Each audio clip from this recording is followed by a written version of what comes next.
Have you ever been judged for struggling with your mental health? How did you handle it if you were? Yeah, absolutely. I think I was judged for struggling with my mental health. Um, I would say for me as a man, I'm judged because I think when people see me, they put me automatically in the category as a man. So because they put me in that specific category, I think what ends up happening is there is an excessive amount of weight that's placed on my shoulders.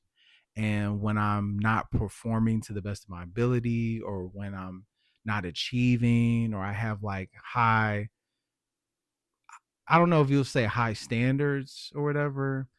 I'll just say when I'm not performing at my maximum output, a lot of times it ends up happening is like, people look at me a certain way. So I think there's added shame that I feel within myself, but then there's added shame that I feel in me not being capable of doing other things that other people are doing. I think the way that I try to handle it, honestly, truthfully speaking, some days the battles are easier than others, but I think the ultimate is I try to pray about it. I try to, at the end of the day, I try to give it to God. I try to meditate. I try to do my spiritual practices. Um, I try to observe when I am leaning a certain way and I'm not taking care of myself, especially being a black man and a black mental health professional.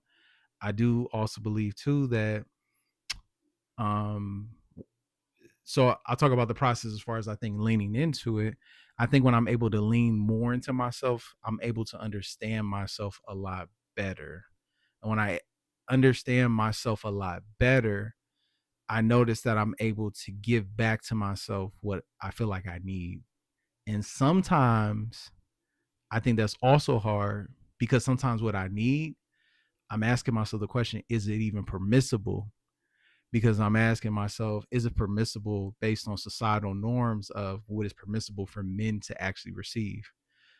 And I could go into a laundry list of what that looks like, but I think, we talk about the idea of rest, right? Like sometimes we'll talk about like when I come home after a long day, I want to take a nap. But Mhm. then I got a laundry list of all these things that I got to do. So sometimes it's like, can I allow myself to take a nap if I'm exhausted or if I'm tired? So